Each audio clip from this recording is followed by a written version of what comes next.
Hello and welcome to Everyday Tarot, your daily dive into the divine wisdom of the tarot. I'm your host, Camille A. Saunders, healer, intuitive tarot reader, and professional witch, and today I'm talking about the Citadel, a fantasy oracle deck by Fenn Inkwright. Whether you're a seasoned tarot reader or just starting to explore, this podcast offers daily insights, intuitive messages, and practical advice drawn from the cards. Each episode is designed to help you connect with your inner wisdom, find clarity in your decisions, and tap into the energy of the universe. Tune in every day, Monday through Friday, for fresh perspectives and empowering guidance from the tarot as interpreted by me. If you love the show, the best way to support it for free is by listening daily, leaving a review, and subscribing or following in your favorite podcast app. You can get my free 2025 5-card tarot spread I created just for you, my lovely listeners, at the beginning of this year by joining my newsletter list. My weekly newsletter always has the most up-to-date info on upcoming events, presentations, musings, and info and photos of my day-to-day life. I am looking for 1 to 2 more guests to be on my podcast before the end of 2025, so if you're interested or know someone that might be a good fit, please fill out my form to be a guest on the podcast. And if you're local and want to meet me in person, my next event is coming up for the New Year Full Moon Healing Circle on January 3rd from 2 to 4 p.m. You can step into the new year under the light of the first full moon, a sacred time for reflection, release, and renewal. That day will reflect on the lessons of the past year, clear stagnant energy, and set powerful intentions for the year ahead. We meet at Thresholds Collective in Tacoma from 2 to 4 p.m. So tickets for our January 3rd event are up now, and we're excited to have, a 2-hour chunk to do our sort of normal full moon healing circle vibes, but then add in a little bit longer time for the new year to do reflection and to do some other practices that we don't always have time for. So get excited for that. We're going to do some crafting, I know, some vision boards. So I'm very excited for that. So you can find the links for any of these offers in the show notes or on my website, CamilleASaunders.com/everydaytarot, in addition to the images of the cards I pull on each episode. So welcome to season 19, where I'm talking all about different decks and how to use them. If you haven't listened to my other seasons yet, you can check those out. And today I'm talking about the Citadel, a fantasy oracle deck by Fenn Inkwright.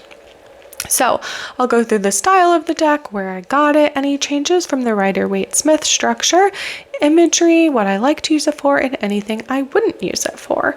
So the style of the deck is oracle, so it is not tarot. However, let me look at how many cards there are actually, but it actually does have sort of a 4-suit structure. It's just a bit different than a traditional tarot deck, which is very cool. Let's see here.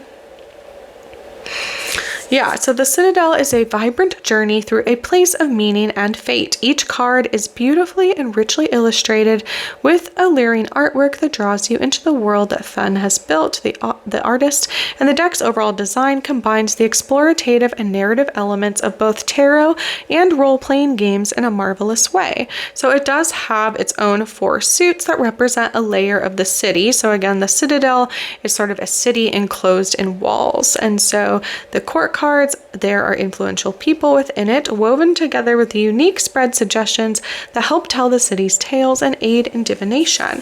So it has its own storyline. It also, what else? Let's see here. So this artist does have other decks. So they did one called Seed and Sickle. They also have, which is like a botanical deck. But this one is fairly different. Like I said, it's sort of this model of a citadel, which is a sort of enclosed city. And then each of these suits are sort of like the circles that come out from the middle of the city itself. So I believe here it is, Yeah, so it says visually you can imagine the Citadel is built in a series of walled circles, each one joined to the next by a myriad of stairs and gateways. Each suit and therefore social group expresses certain themes and imparts certain messages. So in the center of the Citadel, nestled among all of the other districts, is the court. Cards in the suit represents achievement and completion, yet also unbreakable bonds and a sense of ultimate responsibility. Encircling the court is the academy, representing those who flourish in acts of study and ingenuity. These cards represent learning, aspirations, and development. The largest circle, the outermost district of the city, houses the crowd, people who know the value of a day's labor and the importance of family, either found or given. Cards in this suit represent hard work and necessity, as well as fulfillment and community. And then the final suit moves between all the parts of the city is the troupe.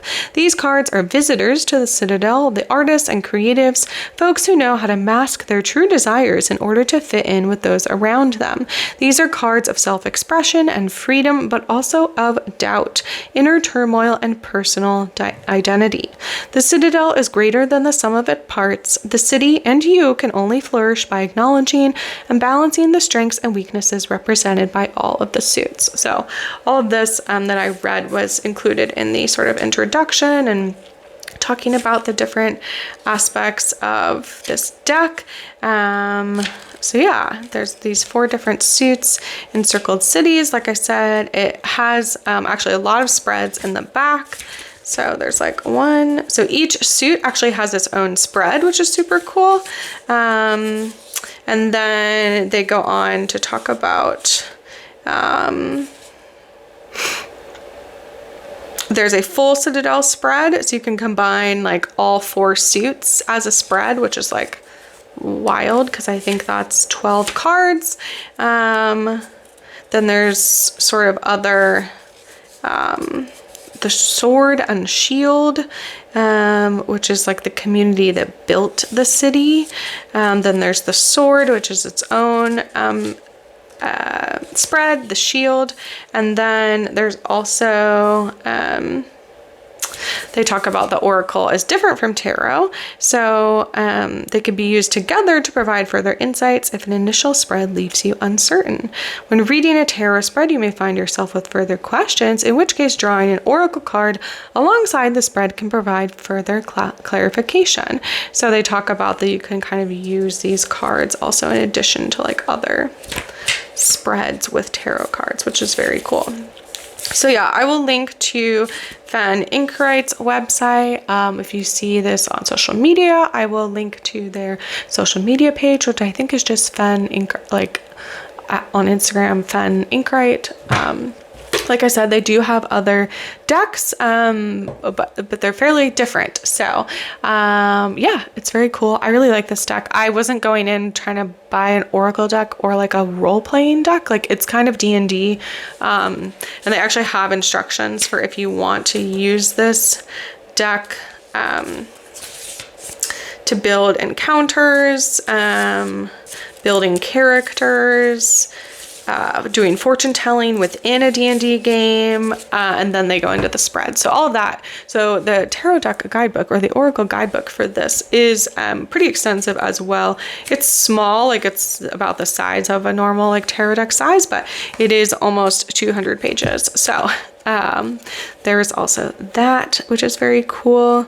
And yeah, to me, it's sort of, I don't know, it's a very interesting like literal structure or style of the deck. And then also the imagery is very cool and different. It also is about the size of a normal like tarot deck, but it has the corners cut off of each of the 4 corners. So it actually like shuffles really easily, I would say, because all you end up shuffling is like the middle of the card. So you don't have all the corners to contend with, which is just kind of interesting. So like I said, this is an oracle deck. I, talked about changes. So it's not at all similar to the Rider-Waite-Smith deck, except for that maybe it has suits and there's a certain amount of cards. I don't know if it, let me find if it says how many cards there are.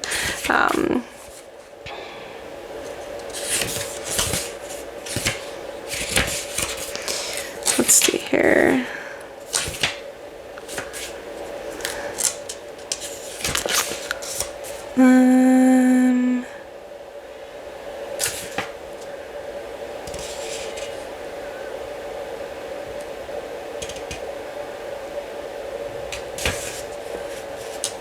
I don't think so. I'm still looking, sorry, for how many cards there are, but they don't like number the cards at all, so I don't know, sorry. I could see if it says on the back. 60 cards. Okay, there we go. So not quite as long as a traditional tarot deck, and it is foiled, so it has like gold foil on it. And yeah, each of the cards is like, I don't know, some of them are people, like a lot of people, but also like roles in society. So I guess I could sort of elaborate on some of those, but it's a very interesting deck. I got it in Boulder, Colorado when I was there, I think in April of this year, 2025. I was visiting, my sister lives in Denver, and my boyfriend's brother also lives there. So we went to Boulder because I had a farmer's market there. I was there and it was still early for Colorado fruit season, etc. But Boulder had their farmer's market open early. So we went there for the farmer's market, and then there was a nearby very cool bookstore that I am now going to try to find on the map because I feel like I need to shout them out. Okay, it was up here. Let's see. Google, well, maybe I'll look up Boulder bookstores. Okay, I did some searching. I paused the podcast so you didn't have to hear it. But yeah, it's just called the Boulder Bookstore, I guess. It's a spacious 3-level bookstore, stocks over 100,000 titles, and hosts reading and other events. So highly recommend if you're ever in Boulder, Colorado.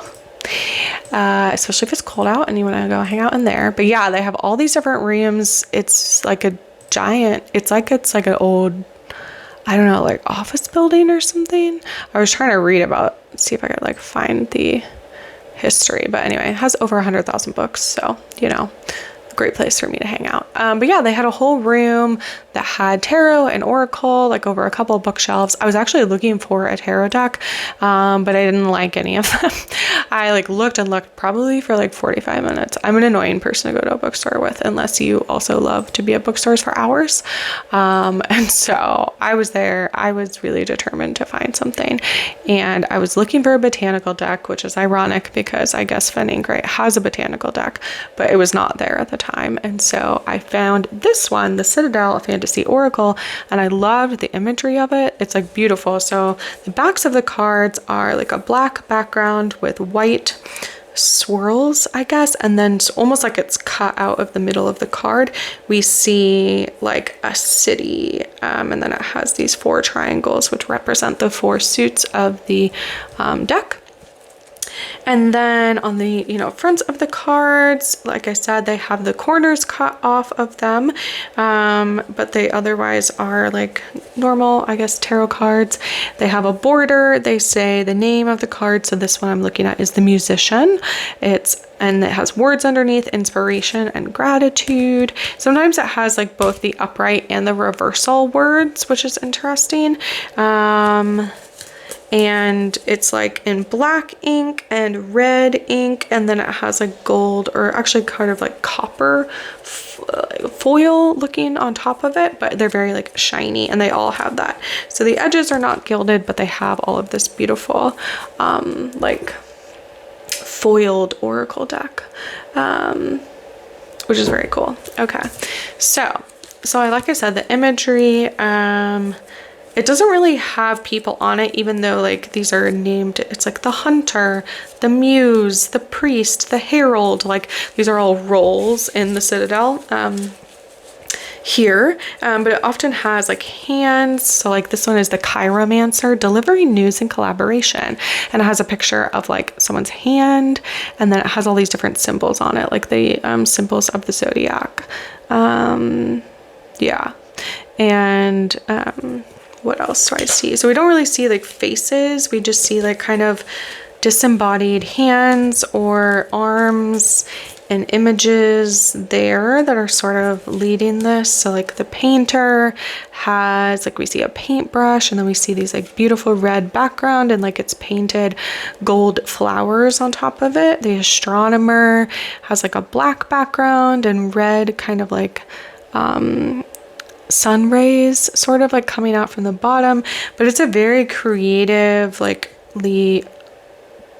illustrated deck, because it really, so it has like a border on the cards like often tarot oracle decks do, but then actually the imagery like goes outside of the border, which like I kind of love because it just makes it feel like very louder than life, I guess. So yeah, what do I like to use it for? I mean, if anyone you're reading for is like into role-playing games or D&D or other things, like that's very fun for that. It's a very cool looking deck, so if someone isn't, you know, familiar with tarot or oracle and is like interested in a reading, like it's a fun one to do because it is kind of like they are all people, and if they aren't familiar with tarot or oracle already, then like it doesn't matter that this is a very different kind of deck, because it does have suits and like it has pretty like elaborate, it sort of does the, like the first paragraph describes the card, and kind of the role of the person that's being talked about. Then it says sort of the message, and then it has the reversal definition, which I do appreciate. So it can be read, you know, upright or reversed, which I think that's how I prefer to do tarot cards, at least in particular. And then it does have like words on the bottom underneath the role. So like this one says the assassin, ruthlessness, and conviction. So I guess if anyone's into kind of like video games too, like it's got like Assassin's Creed kind of like energy to it. But yeah, I really like it. It's very fun. So if someone's into games, video games, like I said, like board games, D&D, stuff like that, then like it's a fun one to use for that. Yeah, anything I wouldn't use it for, I mean, it's not traditional tarot, or even really traditional oracle, I would say, because it has suits, which is interesting. So you can have, and it does have spreads. I've never used it in a D&D setting, but I guess you can, like, this deck is elaborate in that it can be used for a lot of different kinds of things, which is very cool. That's not really a thing that I do, but that's certainly possible. I generally just use it kind of like normal tarot, because it does have suits and it has kind of a lot of cards, not 78 but 60, so still a decent amount. I really like the imagery, like I said, it's kind of like black and red ink, and then this like gold foil on top, so they're really pretty cards. I guess like it's not like it's colorful, but of course it's kind of all the same colors, and so I guess if you wanted very like striking art or anything, like it's not necessarily that. It is again kind of more of like, I guess like a literal role-playing game, because of like the roles are sort of what's depicted on the cards: the witch, the waker, the merchant, the patron, all of these different things, and it gives very like theater vibes too, I would say, because it has like hands on the cards, and I don't know why that's giving theater to me, but it is. It makes me think of like the muses' faces, or like the drama like hands, I don't know. So I guess, yeah, that's kind of like how I personally would use it or not. Let's go ahead and see what message the deck has for us today. I really like shuffling this deck because it's really easy to do my sort of like shuffle and then bridge that I normally do with tarot cards. The cards are sort of stiff, so I can do the normal shuffle. It's a little hard to bridge them, but not bad. Okay, and then I like to cut the deck, and then let's see. Okay, I pulled the miser upside down, stubbornness and inflexibility. Okay, well, we'll see what it is upside down. So you do have to look at like the shape on the bottom. So this one has like an inverted triangle, so the tip is at the bottom, and then there's like a line through it. So this is how they show the suits. So actually I almost literally went to the right card. Okay, I was one page off. So the miser, it says, a store stands open for business, yet no customers wait inside. A figure sits counting their coins, ignoring anyone who approaches them. They should be celebrating their success, but it is easier to hide behind a wall and block out anyone who tries to help. The miser's is incapable of realizing that they are the cause of their own problems. They justify their unhappiness by blaming others for their own faults. Unwilling to work with others for fear of being outshone, their actions are irrational and indicative of a lack of belief in themselves. Oh, excuse me. So reverse, this says there is an authoritative power in your life who is causing a sense of oppression and discomfort, creating difficulties in their need to dominate others and control each situation. This power may even be you. The structures that have been put in place to provide stability have become rigid and controlling and aren't benefiting anyone anymore, except that changing the way it's always been done isn't always a negative thing. All right, so either getting out of the clutches of someone controlling you, or perhaps you letting go of control of others. Except that changing the way it's always been done isn't always a negative thing. All right, well, that's our message for today. Links for the tarot decks will always be in the show notes and on my website if you like to look at them or purchase them. And thanks for joining me today on Everyday Tarot. Just as a reminder, the podcast comes out daily, Monday through Friday for all of 2025. You can email me, me@CamilleASaunders.com with your thoughts, questions, and more. All right, see you soon. Bye-bye.